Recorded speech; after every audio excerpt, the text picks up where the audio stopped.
Esse é o podcast Inteligência Jurídica, o espaço do Machado Meyer pensado para dividir com você a nossa visão sobre questões que impactam seus negócios e transformam realidades.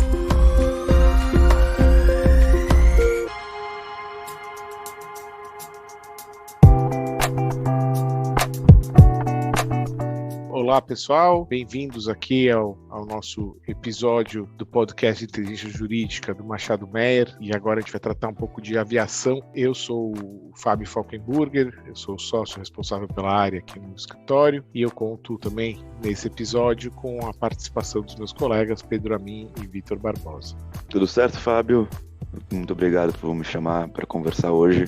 Olá, Fábio. Olá, Pedro. Prazer é todo meu. Acho que tem tudo para ser um bate-papo bem interessante para os nossos ouvintes. Legal. Então, acho que a ideia aqui desse podcast é a gente tentar passar por alguns temas que são relevantes e quentes, né, no mercado de aviação agora nesse mundo pós-pandemia. E eu acho que o primeiro ponto que eu acho que vale a pena a gente conversar um pouco é sobre justamente como é que está esse mercado hoje, seja globalmente, seja aqui no Brasil. A gente sabe que o mercado de aviação foi muito afetado pela pandemia, com os lockdowns, com as restrições de viagem, assim, causou uma grande preocupação e uma grande ruptura, né, no mercado de aviação como um todo, as empresas paradas e ao mesmo tempo custos aumentando, né, foi super desafiador, mas agora nos parece que o pior já passou. E agora a gente precisa entender um pouquinho como é que vai se dar essa retomada, como está ocorrendo essa retomada. Então eu queria chamar aqui o meu colega Pedro para contar um pouco como é que está o cenário global hoje de aviação pós-pandemia,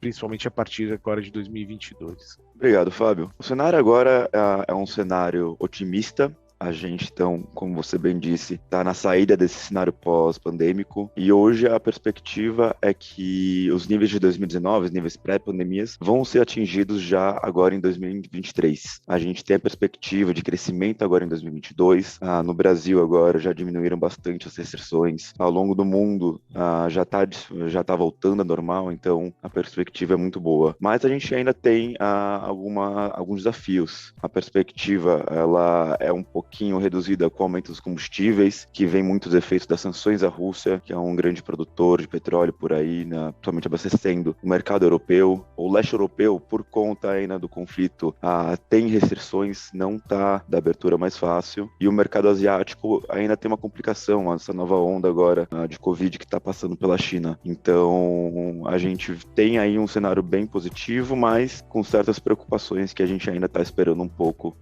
entender para ver como que vai ser então a plena retomada, quando a gente vai poder passar a pandemia e conflitos para trás e voltar a um cenário só de avanços. Não, legal.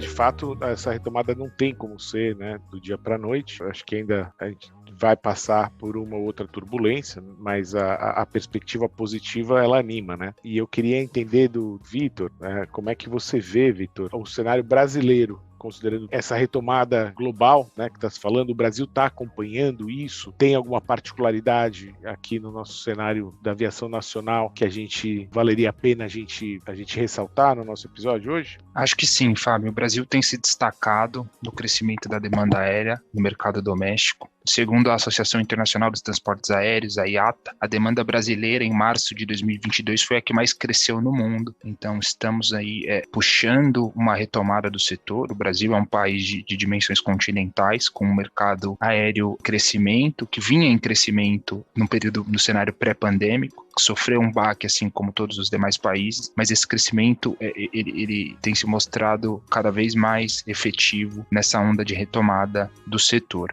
Algumas companhias aéreas já começaram a experimentar níveis de movimentação semelhantes aos níveis pré-pandemia, mas como o Pedro mencionou, a gente ainda tem algumas travas relativas ao preço do combustível e ao valor do dólar. Então, a gente tem companhias aéreas nacionais aqui com receita em reais e despesas em dólar, cria esse descasamento defasamento que acaba gerando uma série de dificuldades financeiras para as companhias aéreas, embora o setor esteja numa crescente.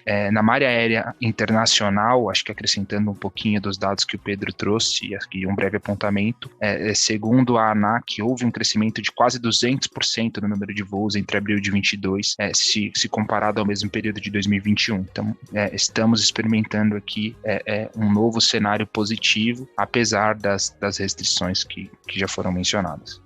E assim, na minha visão, acho que o grande desafio mesmo vai ser a retomada dos voos internacionais, né? Porque o que a gente vê voos domésticos, a gente está chegando perto, ou se é que já não chegou, né, no nível pré-pandêmico, mas até por declarações das próprias companhias aéreas brasileiras, a gente ainda tem uma taxa de ocupação razoavelmente baixa, né, nos voos internacionais. Acho que isso é um pouco do reflexo até da questão cambial, né, da desvalorização do real. É mais caro viajar para o exterior, e isso é uma coisa que um pouco foge do controle, né, das companhias aéreas e dos operadores aqui no Brasil, né? Como você bem falou, com custos todos atrelados ao dólar, tanto custo de financiamento, custo de leasing, custo de petróleo, né? As companhias aéreas ainda vão ter alguns desafios, mas a impressão que eu tenho, e até já voltando a viajar, que de fato estamos vivenciando aqui um reaquecimento do setor, o que é muito bom, não só para nós, passageiros, usuários, mas para o mercado como um todo, né? A gente vai certamente vivenciar aqui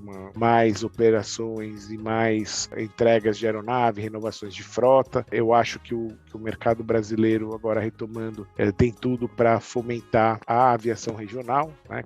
Como vocês falaram, a gente tem um país de dimensões continentais e que tem uma demanda reprimida para a aviação regional, né, para você ligar pontos hoje que não são ainda servidos pelo transporte aéreo, principalmente na região norte do Brasil. Então, eu acho que agora tem tudo para a gente conseguir não só voltar aos índices pré-pandêmicos, mas até superar e explorar de fato o potencial do mercado brasileiro. Agora, tudo isso, né, toda essa retomada, essa volta ao que era antes, né, aquele crescimento que a gente experimentou na década passada, principalmente no mercado, ele passa muito também por ações do governo brasileiro, né, no sentido de auxiliar esse fomento e promover o próprio mercado de aviação com medidas facilitadoras, né? E nessa linha eu queria, daí pode ser o Pedro, depois o Vitor complementa, mas eu acho que vale a pena a gente falar um pouco da MP Voo Simples, né, que foi publicada e foi aprovada agora, que traz medidas que visam, de alguma forma, facilitar a vida das companhias aéreas no sentido de desburocratizar a parte toda de registros e também, dentre outras medidas que tenham um foco no mercado de aviação. Daí, Pedro, não sei se você pode falar um pouquinho para a gente o que trouxe essa MP e o que mudou para as companhias aéreas. Fábio, com certeza. A gente sabe, né, a aviação é um setor que exige muita questão de segurança por toda a sua técnica, então é um setor bastante regulado. Por muitos anos, toda a parte burocrática no Brasil, ela teve aí uma alta carga burocrática. Então a MP Voo Simples, ela é um conjunto de medidas que vem sendo trazidas aí pela ANAC junto com o governo federal, principalmente, para fazer uma redução da burocracia, para aumentar a eficiência dos processos. A ideia aqui é principalmente a gente ter uma redução de custos para atrair mais negócios, melhorar o ambiente de investimentos, deixar o país mais fácil, tanto para o investidor brasileiro, mas principalmente também para o investidor internacional, para atrair esse recurso de fora, atrair melhores recursos para importação de aeronaves, melhores deals aí para as aéreas trazerem, não só para as aéreas, mas a gente tem parte de medidas para atuação do táxi aéreo e por aí vai. A gente tem aqui principalmente a simplificação no processo para fabricação, aí visando bastante a Embraer, nossa fabricante nacional. A gente tem também ações na parte de importação e registro de aeronaves. Por exemplo, agora na semana passada foi lançado a nova plataforma do Cisante, por exemplo, para o registro de drones, como uma parte do desenvolvimento desses esforços da ANAC em simplificar, por exemplo, o registro desses artigos, que a gente vai comentar um pouco mais no futuro. Bom, além disso, a própria ANAC simplificou, por exemplo, o registro aeronáutico brasileiro. Antigamente, você precisava, para solicitar uma certidão com todo o registro da aeronave, que é uma parte importante, saber um histórico de uma aeronave, a pagar uma taxa e guardar alguns dias, normalmente 1 ou 2 semanas. Hoje, por exemplo, é super fácil, você pode entrar e fazer automaticamente esse processo sozinho, sem ter que sequer interagir com o Hub. É uma plataforma digital, bastante prático. O que você acha, Vitor, também desse movimento de inovação da ANAC? Acho que essa tende a ser uma das principais mudanças do setor, né? Como todo setor regulado, a gente esbarra em uma série de burocracias, algumas delas essenciais para a garantia da segurança, como você mesmo mencionou, mas algumas delas trazem uma certa lentidão ao processo de registro e aprovação de documentação e de operações. A renovação do CISANT, que é algo recente aqui, tem tudo para simplificar o mercado de drones, e nessa mesma linha, o Hub Digital veio para paginar aquilo que se entendia antigamente como registro de documentação. O SEI, o Sistema Eletrônico de Informações, que foi implementado no âmbito do governo federal há alguns anos, já tinha trazido uma renovação no sentido de simplificação de procedimentos. Então, algo que antes era feito fisicamente, mediante entrega de documentos originais ou cópias autenticadas, passou a ser feito eletronicamente com o Sistema Eletrônico de Informações, algo que já facilitou bastante em termos de tempo e custo para registro das documentações necessárias para a operação das aeronaves no Brasil. E agora o Hub Digital, ele é uma evolução, eu diria, do Sistema Eletrônico de Informações. Ainda em fase de implementação, nem todos os serviços estão 100% operacionais, mas sem dúvida essa é uma das principais mudanças do setor. Hoje em dia, por exemplo, já é possível solicitar a certidão de inteiro teor, que é o histórico de toda uma aeronave que foi registrada no Brasil, conta toda a história da aeronave, do primeiro registro até a situação atual, todos os documentos e garantias que já foram registradas. Hoje já é possível solicitar essa certidão de forma 100% digital e online, então eu não tenho mais o tempo de espera, eu não tenho mais o custo. Então a tecnologia aí está mudando de fato o setor, não só na parte já de renovação de aeronaves, que é toda essa tecnologia que a gente tem de última geração, a Embraer é um grande exemplo disso, mas agora também a gente tem a tecnologia chegando na parte burocrática para facilitar tanto a vida das companhias aéreas, das empresas de táxi aéreo, quanto a vida da aviação executiva e dos escritórios de advocacia que trabalham com aviação. Concordo totalmente, eu acho que pegando aí uma janela de 5 anos para cá, por volta de 5 anos atrás, a gente ainda fazia toda a parte de operações com assinatura física dos documentos, ir para cartório fazer a reconhecimento de firma, muitas vezes exigido nesses documentos, tradução e protocolar fisicamente. O registro aeronáutico brasileiro, as suas duas principais sedes ficou em Brasília e Rio de Janeiro. Então, muitas vezes tinha que ter o deslocamento de alguém com toda a documentação para isso. Era um processo burocrático que tomava normalmente até mais de um dia, todo o processo de finalização de documentos. E a gente vê hoje todas as assinaturas sendo feitas eletronicamente, o Hub já aceitando essas assinaturas eletrônicas, todo o protocolo digital. A gente basicamente acabou com uma burocracia, agilizou um processo que era de um dia em algumas horas agora.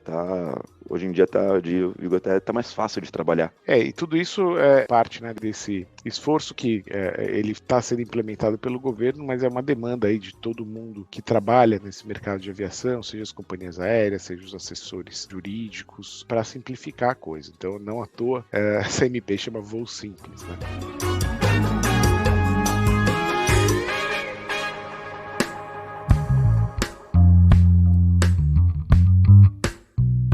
Bom, pessoal, com isso, eu acho que a gente poderia encerrar o episódio de hoje. O mercado de aviação, como a gente discutiu aqui hoje, tem muitas nuances, muitas frentes para a gente bater papo e explorar, mas eu acho que a ideia aqui hoje era a gente trazer para os nossos queridos ouvintes um panorama geral do que está acontecendo, né, no setor de aviação hoje, Brasil 2022, pós-pandemia. Queria então agradecer aqui aos meus colegas, o Pedro Amin e o Vitor Barbosa, pelas contribuições, pelos inputs que foram super relevantes e por contribuir aqui, né, nessa discussão. A gente certamente vai fazer outros episódios aqui do podcast Inteligência Jurídica voltados para a aviação, porque é um tema que tem muita coisa para falar, é um tema muito dinâmico, muita coisa ainda vai acontecer ao longo do ano, mas acho que para esse primeiro a gente conseguiu abordar bem os temas de mais relevância. Então, sim, de novo, muito obrigado, Pedro e Vitor, foi um prazer. Foi um prazer gigantesco, Fábio, muito obrigado pelo convite. Muito obrigado,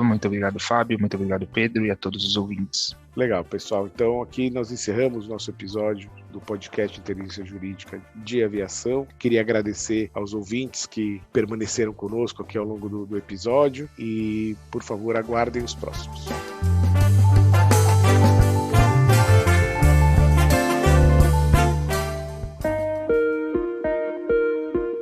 Você ouviu o podcast Inteligência Jurídica. o espaço de encontro para dividirmos com você a nossa visão sobre as questões que impactam os seus negócios.